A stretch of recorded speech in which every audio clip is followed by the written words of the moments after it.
بسم الله الرحمن الرحيم. لقد من الله على المؤمنين إذ بعث فيهم رسولا من أنفسهم يتلو عليهم آياته ويزكيهم ويعلمهم الكتاب والحكمة وإن كانوا من قبل لفي ضلال مبين. آج کی اس ویڈیو میں ہم معالجۃ القرآن لنفوس المصلحین کتاب کا المقطع السادس یعنی 6 سیگمنٹ پڑھیں گے. اس کے اندر 164 نمبر آیت سے لے کر آن ورڈ ہم 168 نمبر آیت تک پڑھتے جائیں گے. سب سے پہلی آیت لقد من اللہ علی المؤمنین اذ بعث فیہم رسولا. اللہ رب العزت نے مومنین پر، مصلحین پر اور اس امت کے مسلمانوں پر سب سے بڑا یہ احسان کیا کہ ان پر اللہ تعالیٰ نے اپنے نبی کو مبعوث کیا. یعنی غزوہ احد کے کانٹیکس میں دیکھیے آپ، جب مسلمانوں کو فتح کے بعد وہ فتح عارضی طور پر شکست سے بدل گئی تو مسلمان جذباتی طور پر پس ہمتی دکھا رہے تھے. لہٰذا اللہ رب العزت کی طرف سے یہ وحی آئی کہ اللہ رب العزت نے تم پر اتنا بڑا احسان کیا ہے کہ تم پر اپنے نبی کو مبعوث کیا.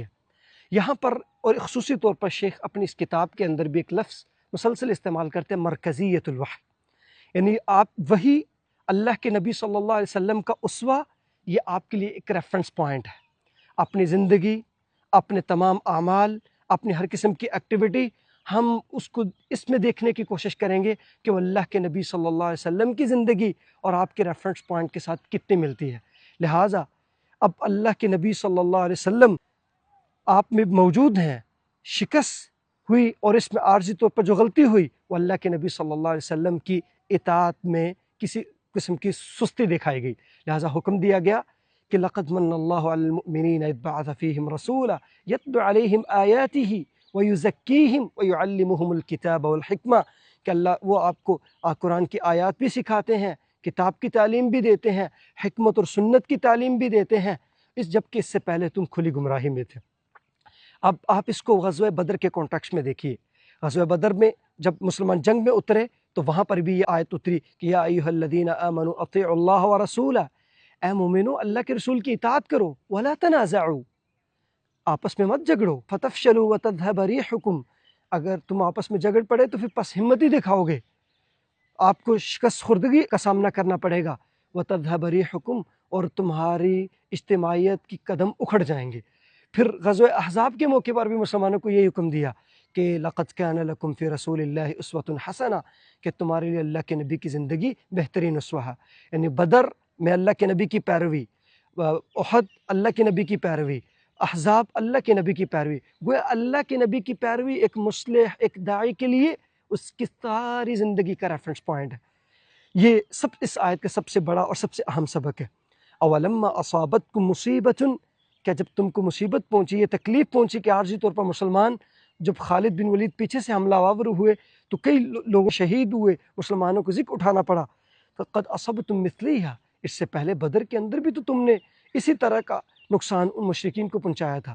لہٰذا اگر تمہیں تکلیف پہنچی ہے تو جو کفر کے مقابلے میں باطل کے راستے پہ ڈٹے ہوئے ہیں ان کو بھی تکلیف پہنچی ہے. قلتم ان ھذا قل هو من عند انفسکم، تم نے کہا یہ کہاں سے آ گئی، جبکہ ہوا من عند انفسکم، وہ تمہاری ہی اپنی غلطیوں کا نتیجہ ہے. یعنی اس پہاڑ کی چوٹی پر موجود صحابہ جب وہ غلطی سے نیچے آئے، اپنے امیر کی اطاعت کی انہوں نے، تو اللہ رب العزت اس کو کہہ رہا ہوا من عند انفسکم، جو عارضی طور پر تمہیں شکست ہوئی اس میں تمہاری اپنی ہی غلطی تھی.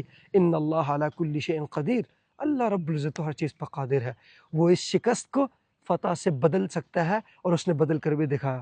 وما اصابکم یوم التقى الجمعان فباذن اللہ وليعلم المؤمنین، اور اس دن جب دو لشکر آپس میں لڑ پڑے یا ان کی مٹبھیڑ ہوئی، اس دن جو کچھ بھی تمہیں تکلیف اٹھانا پڑی، یعنی احد کے میدان میں مشرک اور مسلمان اور اللہ کے نبی کا لشکر جب آمنے سامنے ہوا تو اس میں جو کچھ بھی تکلیف تمہیں اٹھانا پڑی، فباذن اللہ، اللہ کے حکم کے بغیر کچھ بھی نہیں ہو سکتا، اور اللہ کا حکم اس میں شامل تھا. وَلِيَعْلَمَ الْمُؤْمِنِينَ، وہ تقدیر پر ایمان یہ مومن کا سب سے بڑا اسلحہ ہے، سب سے بڑا ہتھیار ہے جو وہ اپنے دشمن کے خلاف استعمال کر سکتا ہے. کیوں؟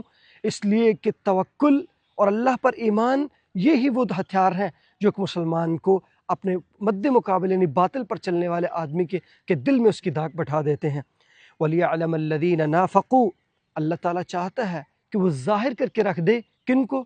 وَلِيَعْلَمَ الَّذِينَ، اللہ تو پہلے بھی جانتا ہے، لیکن اللہ تعالیٰ ظاہر کر دے نافقو، ان کو جنہوں نے نفاق روی یا نفاق کی روش اختیار کی اس جنگ کے اندر۔ وَقِيلَ لَهُمْ تَعَالَوْا قَاتِلُوا فِي سَبِيلِ اللَّهِ، ان کو کہا گیا کہ آؤ لڑو، یا تو ہمارے ساتھ رب کے راستے میں لڑو یا سائڈ پہ ہو جاؤ۔ تو انہوں نے کیا کہا اس دن؟ انہوں نے کہا کہ ہمیں تو لڑنا ہی نہیں آتا، اگر ہم لڑ سکتے ہوتے تو ہم تو ضرور آپ کی پیروی کرتے۔ ہم للکفر یومئذ اقرب منہم للایمان، اس دن تو وہ کفر کی بجائے ایمان کے بجائے کفر کے زیادہ قریب تھے۔ یعنی حق و باطل کا مارکہ درپیش ہے، اور آج بھی ایسے لوگ موجود ہیں جو حق اور باطل کے مارکے میں مسلمانوں کی ٹانگیں کھینچ رہے ہیں۔ اور غزہ نے جیسے احد کے میدان میں منافقین کو ننگا کر کے رکھ دیا گیا، غزہ کے اس طوفان نے بھی بہت ظاہر میں متدین دکھنے والوں کی نفاق روی کا پردہ چاک کر کے رکھ دیا۔ اللہ تعالیٰ کہہ رہا ہے کہ اس جہاد کا سب سے بڑا مقصد جو غزوہ احد کی صورت میں مسلمانوں نے برپا کیا، سب سے بڑا مقصد منافقین کے پردے کو چاک کرنا تھا۔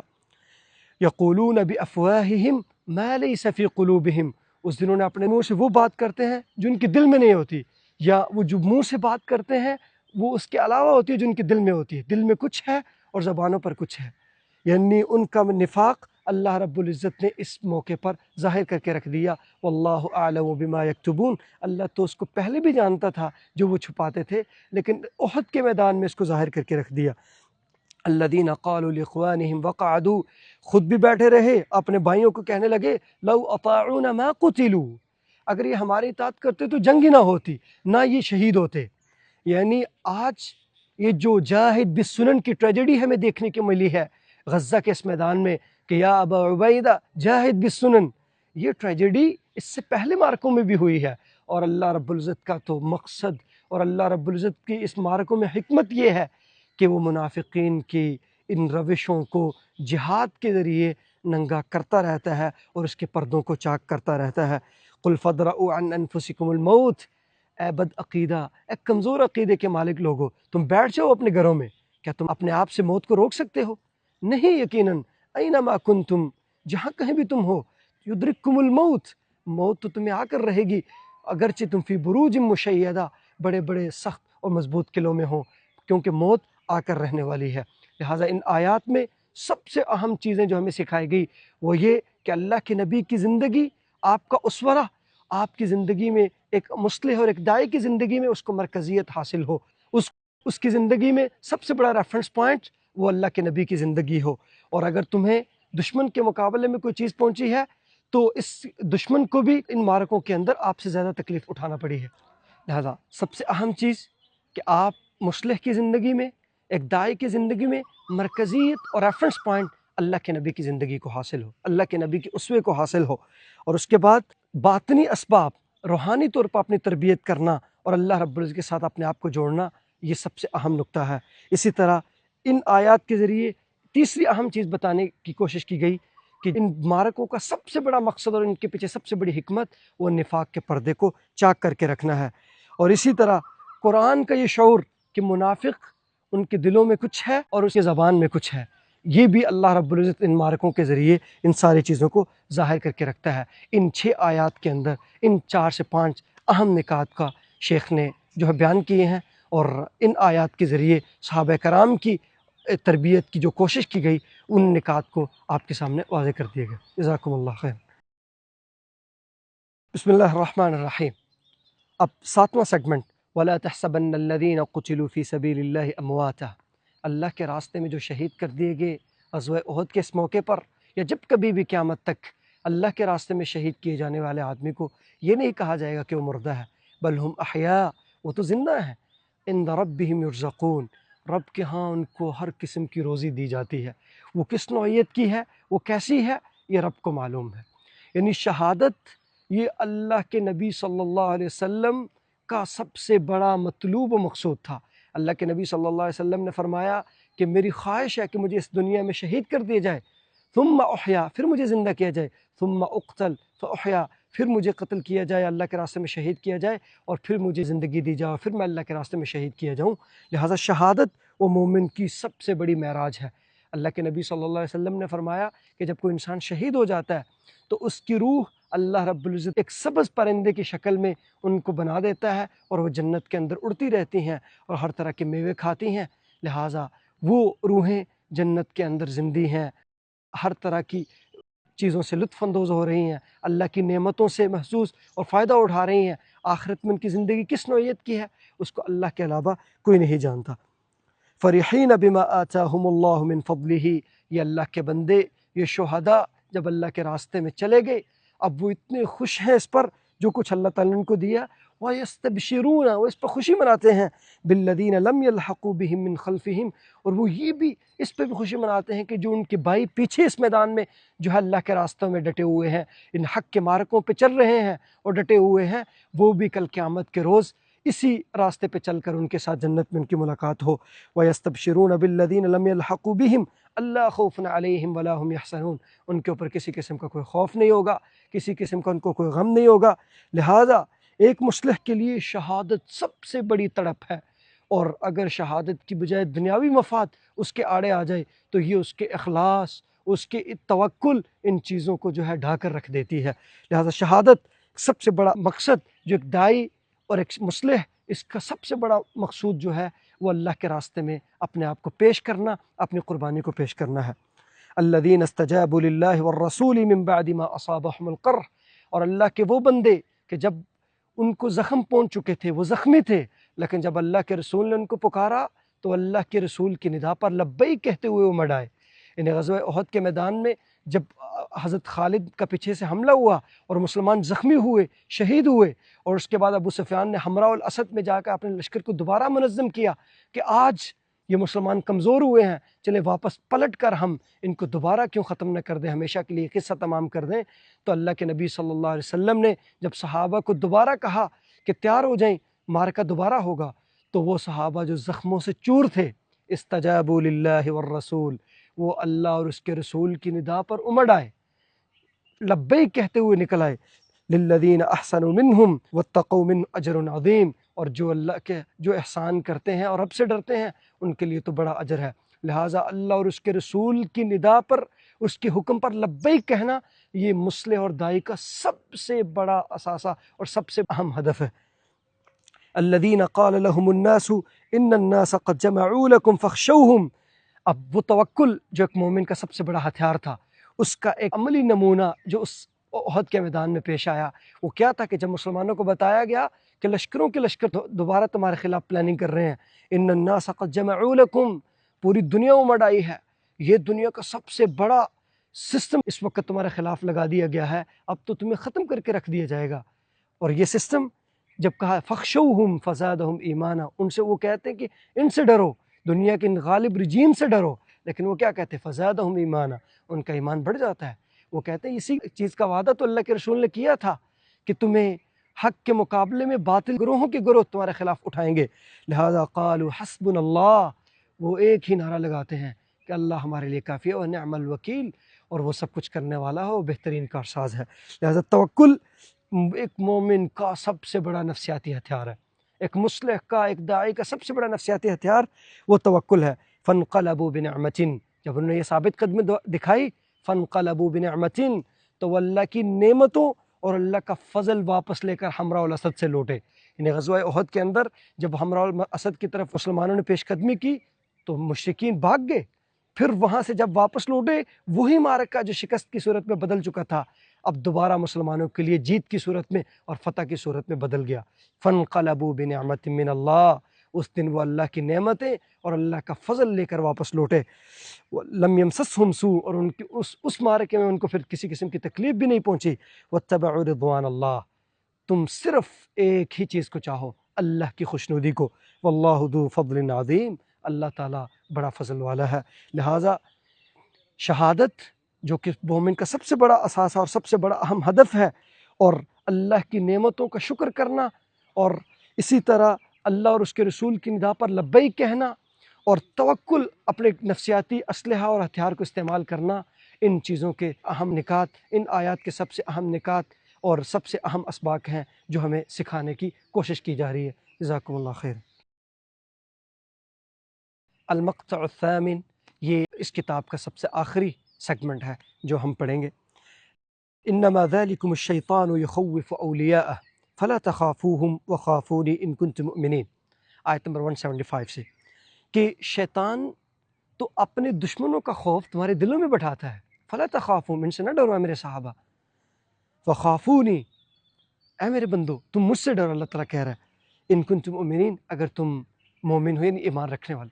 یعنی شیطان کا اور شیطانی ریجیمز کا سب سے بڑا اہم ہدف یہ ہوتا ہے کہ وہ اپنے سسٹمز، اپنے ریجیمز کی داغ جو ہے وہ مسلمانوں کے دلوں میں بٹھائیں، یعنی شیطان کی طاقت سے دوسروں کو ڈرانے کی کوشش کریں۔ انما ذالکم الشیطان یخوف اولیاءہ، شیطان اپنی پارٹی اور اس سسٹم کی قوت کے ذریعے تمہیں ڈرانے کی کوشش کرتا ہے، لیکن اللہ نے کہا کہ نہیں، جس مسلمان کے دل میں، جس انسان کے دل میں رب کا خوف ہے، توحید ہے، اور اس کا مطلب یہ ہے کہ وہ دنیا وما فیہا کے خوفوں سے بالاتر ہو کر ایک ہی رب کے خوف کو اپنے دل میں پالنے والا ہے۔ انما ذالکم الشیطان یخوف اولیاءہ، شیطان تو تمہیں اپنے جو ہے دوستوں سے ڈراتا ہے، اپنی پارٹی سے ڈراتا ہے۔ فلا تخافوہم وخافون ان کنتم مؤمنین، تم تو رب اور اس کے رسول کی پارٹی والے ہو، تم صرف اور صرف اللہ اور اس کے رسول کی پارٹی سے ڈرو، اللہ اور اس کے رسول سے ڈرو۔ یعنی خوف خدا جس دل میں ہو، یعنی خشیت الہی، یہ مومن کا، ایک مصلح کا، ایک داعی کا سب سے بڑا ہتھیار ہے۔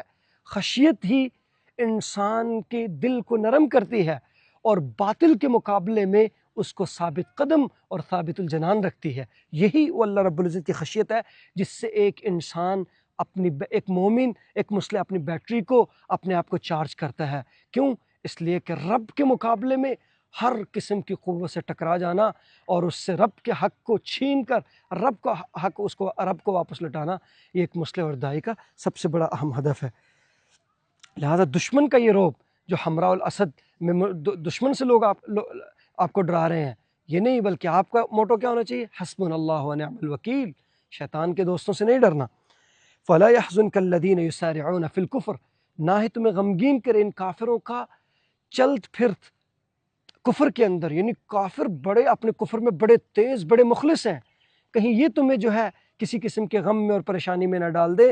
انہم لن یضروا اللہ شیئا، یہ تمہارا کچھ بھی نہیں بگاڑ سکتے، لن یضروا اللہ شیئا، اللہ کو یہ کسی قسم کا کوئی نقصان نہیں دے سکتے۔ یرید اللہ الا یجعل لہم حظا فی الآخرہ، اللہ تو چاہتا ہے کہ یہ اللہ کے مقابلے میں جتنی بغاوت کرنا چاہتے ہیں اس دنیا میں کر لیں، لیکن آخرت میں ان کا کوئی حصہ نہیں ہوگا۔ وَلَهُمْ عَذَابٌ عَظِيمٌ، آخرت میں ان کے لیے صرف ایک، یعنی رب کا سب سے بڑا عذاب ان کے لیے تیار ہے۔ یعنی اللہ رب العزت نے جن کو مہلت دے رکھی ہے، وہ دراصل اللہ رب العزت کی طرف سے ایک استدراج ہے، ایک مہلت ہے۔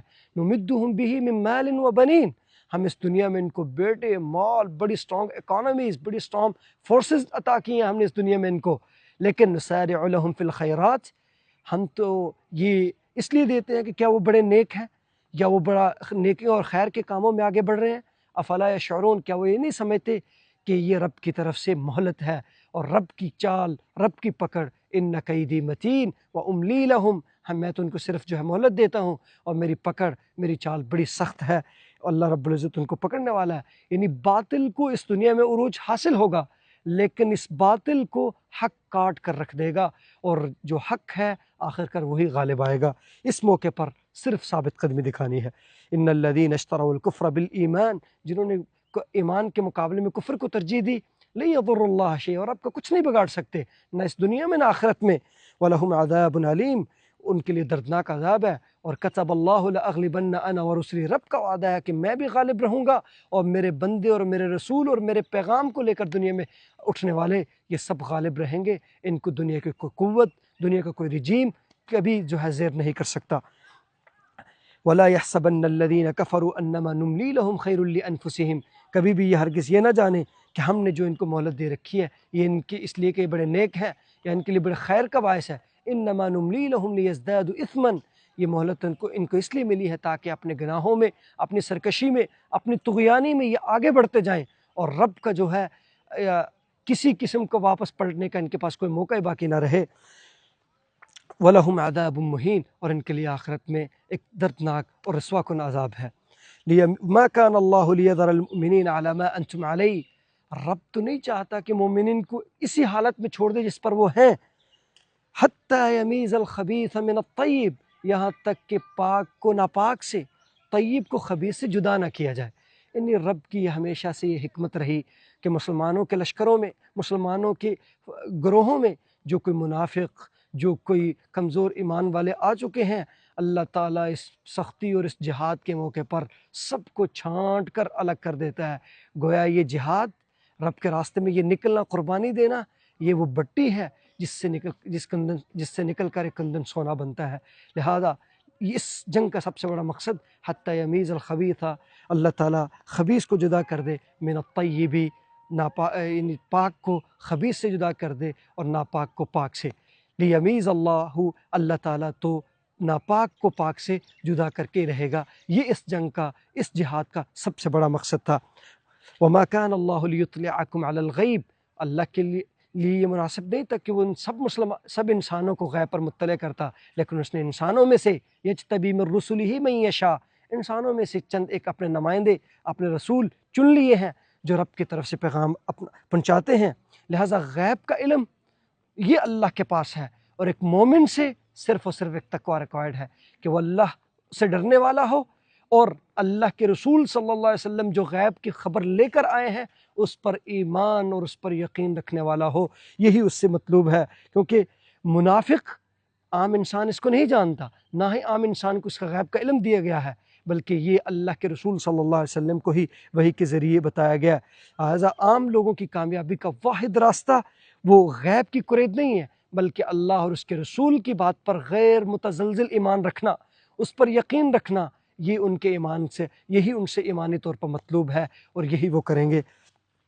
لہذا فآمنوا باللہ ورسلہ وإن تؤمنوا، تم اللہ پر ایمان لاؤ اور اس کے رسول پر، وإن تؤمنوا وتتقوا فلکم اجر عظیم، تمہارے اس ایمان، تمہارے اس تقوی کا تمہیں بہتر بدلہ عطا کیا جائے گا۔